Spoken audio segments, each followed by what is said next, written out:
De ce pictez? Ca să descoper frumosul din jurul meu și să mi-l adaug mie. Pictez ca să învăț să privesc. Ne-a mărturisit Daniel Turliu, artistul cu care ne-am reîntâlnit după aproape 2 ani în noul său atelier. Daniel Turliu, ne face plăcere să ne revedem în atelierul tău de lucru, noul atelier de pictură. Aș vrea să te întreb cum a fost această perioadă pentru tine, perioada pandemiei. Cum se descurcă un artist în vremuri tulburi? Dacă stau să mă gândesc, n-au fost chiar atât de tulburi pentru mine, pentru că, așa cum spune Constantin Noica, condițiile proaste exterioare sunt condiții bune pentru interior. Și atunci a fost un pretext foarte bun de a mă concentra pe mine însumi și pe lucru. Prima perioadă a pandemiei am lucrat foarte mult în atelier. Mi-a pozat sora mea, mama mea, chiar și tatăl meu și am lucrat foarte mult, aproape zilnic. Apoi, când restricțiile s-au mai diminuat, am ieșit la peisaj. Cumva acum îmi dau seama când mă întrebați că poate că dorința excesivă chiar de peisaj vine în contrast cu restricția pe care am avut-o de a sta cu noi înșine între 4 pereți, să zic așa. Cu cât exteriorul este mai îngrădit, cu cât plăcerile, să zic, trupești, corporale sunt mai diminuate, atunci sufletul începe să-și construiască cetate în interior. Începe să se îndrepte către sine și să scoată la lumină ceea ce are mai bun în interior, în cazul meu, pictura.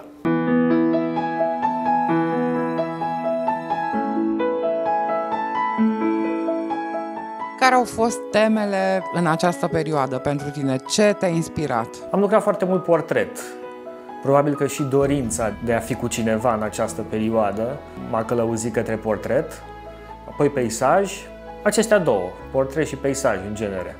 Care au fost locurile în care ai mers să pictezi? Biserica Stavropoleos a fost prima această lucrare, dacă nu mă înșel, chiar este cea de început. Din punct de vedere tehnic, am încercat să duc culoarea cât mai aproape de partea ei pură, culoarea saturată.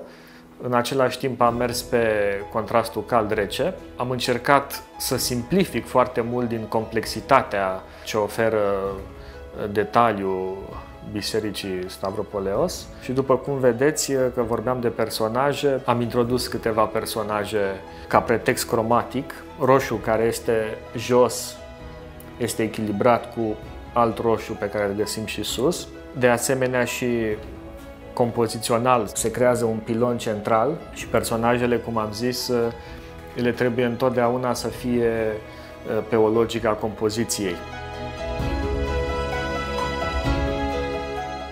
E o întâmplare interesantă cum am ajuns să pictez la Sfântul Anton. Urma să merg la Stavropoleos și în drum spre biserică auzeam slujba de la Sfântul Anton. Și atât de tare mi-a plăcut încât am zis trebuie să mă opresc aici.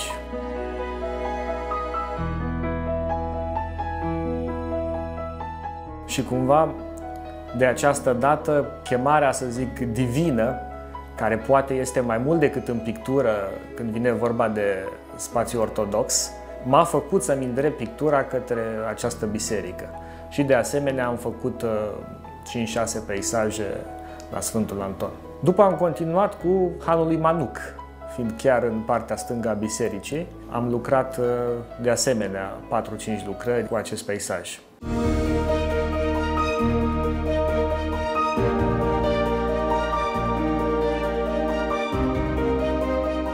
Ce ai redescoperit în aceste zone într-o perioadă de acalmie, când lumea nu era foarte prezentă pe străzile din jur? Ce ai redescoperit pictând aceste biserici, aceste zone ale Bucureștiului? Nu știu dacă este o întâmplare sau nu, mi-am dat seama că am simțit nevoia să pun foarte multe personaje pe lângă biserici, lucru care nu mă reprezenta. Acum, inconștient, nu știu de unde această dorință, probabil că în legătură cu pandemia, am simțit nevoia să umplu prin planul de personaje. Ce fel de personaje? Personaje care pur și simplu treceau prin fața șevaletului, fața privirii mele și am simțit să integrez acele personaje în pictură.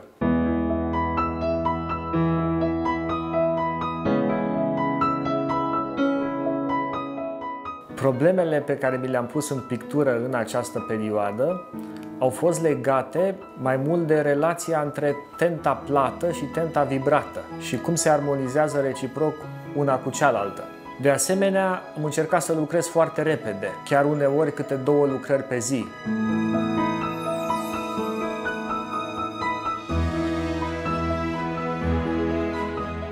Am abordat temele clasice, peisajul, și în același timp am încercat să mă găsesc pe mine însumi, să văd din ceea ce fac, ce sunt eu în intimitatea interiorului meu.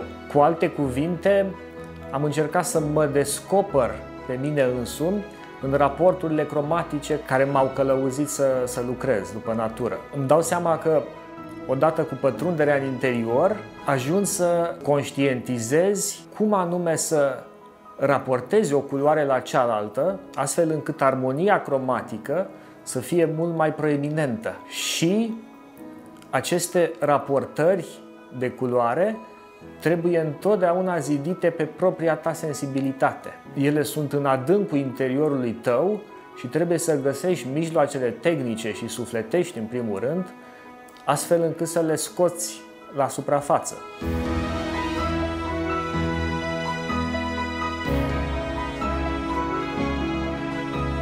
Am înțeles mai bine, lucrând foarte repede, cum se raportau impresioniștii la natură și ce probleme aveau ei atunci când lumina soarelui trecea foarte repede. Este o problemă pe care o poți înțelege doar într-un contact cu natura și lucrând sub aceeași raportare, într-o relație vizuală pe care o ai cu obiectele privite și care, cum am zis, se schimbă în funcție de propria ta sensibilitate. Și anume, plecând de la natură, ajungi la tine însuți, natura devenind pretext, scoțând din interior propriile tale armonii, să le numesc așa.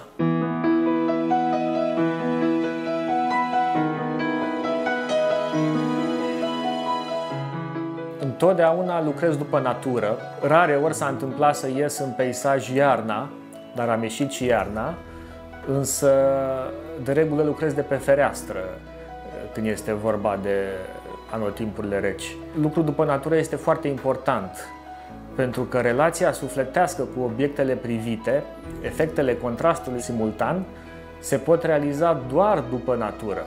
Lucrul după fotografie este foarte limitat și oferă foarte puțin din stările sufletești și efectele vizuale care se creează în raport cu obiectul privit. Deci putem vorbi despre o etapă, despre un proiect din această perioadă mai specială, din timpul pandemiei, pentru tine ca artist? Ce pot spune că a apărut nou în abordarea mea asupra picturii este faptul că am reușit să ajung la anumite sinteze interioare când vine vorba de culoare și în același timp o abordare spontană, să zic, asupra personajelor. Faptul că am pictat foarte mult biserici, faptul că am văzut oameni pe lângă biserici, m-a făcut cumva să mă îndrept și către zona de personaje.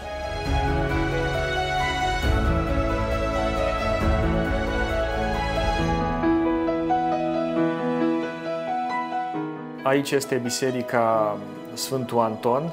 Este o lucrare la care am zăbovit 3 ședințe până când am obținut anumite raporturi cromatice pe care mi le-am dorit. Nu a fost deloc ușor. Lumina în acest caz a jucat un rol important.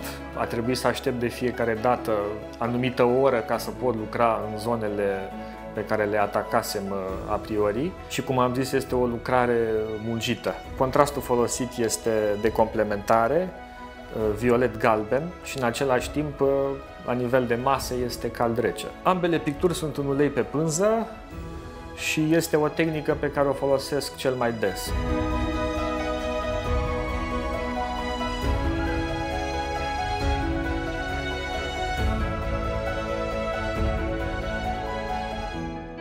Când vine vorba de lucru în atelier, am încercat noi tehnici, am lucrat în pastel și cretă colorată, fiind vorba despre portrete în acest caz, Iar la lucru după natură am lucrat în aceeași tehnică, în ulei pe pânză. Să zic ce a fost nou, lucrând foarte mult, am astupat anumite pânze mai vechi, de care nu eram mulțumit și cumva pictura anterioară de multe ori m-a avantajat pentru pictura actuală, oferându-mi anumite, să zic, plasticități în plus și raportări cromatice care pe o suprafață albă nu le obții. De asemenea, lucru pe o altă lucrare îți oferă și avantaje și dezavantaje. Depinde foarte mult cum te raportezi la subiect și la tehnica de lucru în acea perioadă. Când vor vedea admiratorii tăi picturile expuse, picturile din această perioadă? Înainte de pandemie aveam ca proiect să organizez o expoziție, însă datorită acestei perioade am fost nevoit să amân și poate, încă nu mă gândesc în prezent, după terminarea pandemiei să organizez o expoziție de grup cu mai mulți pictori contemporani, în care sigur vor fi și lucrări din această perioadă. Am simțit de mic nevoia de a împărtăși cu ceilalți ceea ce mie mi-a adus bucurie. Cursul de pictură este această dăruire către aproape, ne spune Daniel Turliu. Acum, cursurile sale de pictură s-au mutat din atelier în online, dar acest lucru nu-l descurajează pe artist. Este o nouă provocare. Cursurile au continuat, poate nu cu atât de mulți participanți, dar am reușit să, prin intermediul spațiului virtual, să continuăm să mergem mai departe în învățătura picturii.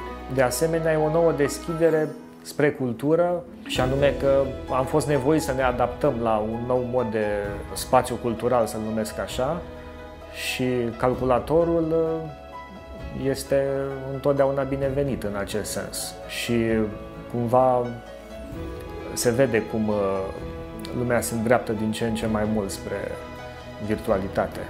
Care sunt proiectele din următoarea perioadă? La ce te-ai gândit?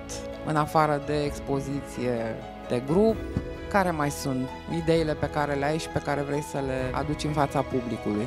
În paralel cu pictura clasică pe care o fac, încerc să fac și un tip de artă anticlasic, în sensul că peste partea ce ține de regulă, de canon, să adaug ceva din lumea interioară care este mult mai subiectivă, mult mai aproape de ce sunt eu în adâncurile mele. Este vorba de compoziții cu personaje, fie vorba de portret sau personaje figură întreagă, duse într-un spațiu de metafizic și în același timp de clar-obscur. Sunt suprafețe mari care se vor înmulți și nu știu unde le voi ține, dar care mă ajută să mă îndrept către ceea ce vreau să fac în acest sens. De asemenea, este un proiect la care lucrez de mai mulți ani și cu care voi ieși în spațiu public peste 10 ani, nu știu când, dar e un proiect de pe lungă durată, de viitor. În viitor apropiat mi-am făcut un canal de YouTube care promovează arta și cultura, atât pictura cât și istoria artei, dar și estetică, și încerc să dau mai departe ceea ce eu am învățat de la profesorii mei, de la cărțile pe care le-am citit, de la propria practică, cumva să mulțesc informația într-un sens cultural al acestei meserii. Atunci când vine vorba de peisaj, întotdeauna trebuie lucrat după natură, nu după fotografie. În acest caz am făcut o excepție, pentru că a fost vorba de o expoziție la care am participat. Este vorba de o expoziție în cinstea colecționarului Octavian Moșescu și care mai mulți artiști au lucrat în grădina acestei locații și este o lucrare făcută după fotografie cu grădina Moșescu, o expoziție la care am participat în această perioadă a pandemiei. Grădina Moșescu se află în Râmnicu Sărat, este un întreg muzeu în acest oraș. Expoziția a fost cu pictură în ulei, sau mai bine spus, eu am abordat pictura în ulei și majoritatea lucrărilor au fost în ulei, dar au fost și acoarele. Iar expoziția a avut loc în această minunată grădină dedicată colecționarului Octavian Moșescu.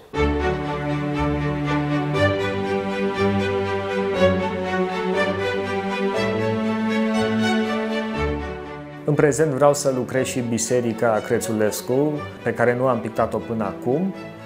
De asemenea, să continui cu lucruri după natură. Nu știu să vă zic dacă am anumite proiecte clare în acest sens. Cumva pictura te conduce către tine însuți când vine vorba de anumite preocupări sau anumite dorințe tehnice sau de tematică. Dar picturile cu biserici vor fi la fel de prezente în următoarea perioadă, să înțeleg. Cu siguranță, da, este o tematică pe care o abordez în prezent și care îmi place foarte tare. În același timp, un anumit subiect îmi oferă pretexte multiple de a-l continua. De exemplu, după Biserica Sfântul Anton am 5 lucrări cu diferite abordări și diferite contraste. În același timp, diferite raportări temporale, adică am lucrat și foarte repede și în același timp o lucrare am fost nevoit să lucrez de 3 ori, 3 zile pe aceeași lucrare.